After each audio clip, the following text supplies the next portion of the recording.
আসসালামু আলাইকুম, সবাই কেমন আছেন? আশা করছি সবাই অনেক ভালো আছেন। আজকে খাবারে নিয়েছি, এটা হচ্ছে বরবটি। আমাদের গাছের বরবটি আলু দিয়ে রুই মাছ দিয়ে রান্না করছি। আমি মাছ নেই নাই, শুধু সবজিগুলো নিছি। সবজিগুলো দিয়ে ভাত খাইতে আমার কাছে ভীষণ মজা লাগে। সাথে একটা বোম্বাই মরিচ নিলাম আর লেবু নিলাম।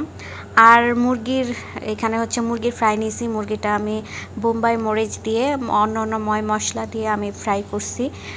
আর বোম্বাই মরিচ দিয়ে এটা ফ্রাই করছি। আর হাতটা আমার প্রচুর জ্বলতেছে হাত।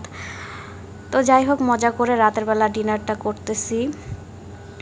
আর হচ্ছে আসলে কিছু কিছু মানুষের হচ্ছে আমার কাছের মানুষের এমন কিছু কথা আমার নামে বলছে মানুষদের কাছে, যেগুলো আসলে আমি কোনো দিন ভুলবো না।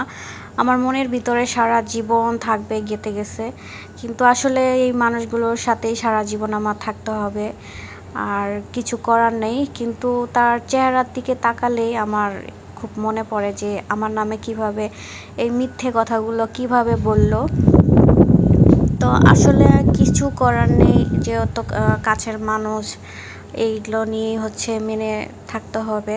তো আমার খুবই খারাপ লাগে। আমি জানি না, আমার যখন মনে পড়ে তখন আমার দম বন্ধ হয়ে আসে। কিন্তু কিছু করার নেই, এভাবে আমার থাকতে হবে। তো এই তো আমি মুরগিটা খাচ্ছি। আর সত্যি কথা, আমার পেটে খিদা থাকলে রাতে ঘুম আসে না, আবার খেতেও ইচ্ছা করতেছিল না, তাও খাইতেছি।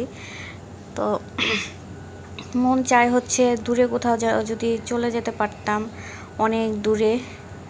আসলে আমার ভালোই লাগে না। আমাকে যদি কেউ অনেক দূরে পাঠিয়ে দিত, আমি সেখানে চলে যেতাম। যদি কেউ আমাকে মঙ্গল গ্রহে পাঠিয়ে দিত, আমি মঙ্গল গ্রহেও চলে যেতাম। চাঁদের দেশে পাঠিয়ে দিলে আমি চাঁদের দেশে যাইতে রাজি আছি। মানে আমার মন চায় যে আমি একা থাকবো, বা আমাকে যদি কেউ অনেক দূরে পাঠিয়ে দিত। আসলে আমার মনের ভিতরে এতটা পরিমাণের কষ্ট দিছে, এতটা আঘাত দিছে, যেটা আসলে আমি মেনে নিতে পারতেছি না। আসলে আমি কিছু করার নেই, আমি এভাবেই মেনে তারপরে থাকতেছি। কিন্তু মন চায় যে দূরে কোথাও আমি যদি চলে যেতে পারতাম। এখন আমার ভাগ্যে কারণে বা এভাবে আমি আছি। তো যাই হোক, বোম্বাই মরিচ কিন্তু আমি হচ্ছে দুপুরে অর্ধেক খাইছি, আর এখন অর্ধেকটা খাইলাম। পুরাপুরি বলতে গেলে একটা বোম্বাই মরিচ আমার খাওয়া হয়েছে। তো পেটটা তো প্রচুর ব্যথা করবে, তো মজা লাগতেছে, তাই আমি খেয়ে নিলাম।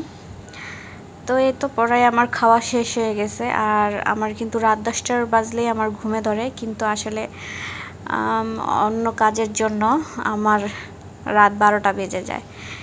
তো আমার হাজব্যান্ডে খাবে, এর জন্য তার খাওয়া দাওয়ার জন্য আমার রাত 12টা পর্যন্ত তার জন্য বসে থাকতে হয়। তো এর জন্য অন্য কাজগুলো থাকে, এই হাঁড়ি পাতিলগুলো ধোয়ার জন্য। তো আমি এখন ভিডিও বানাবো দেখে কিন্তু খেয়ে নিলাম। তো সবাই ভালো থাকবেন, আল্লাহ হাফেজ।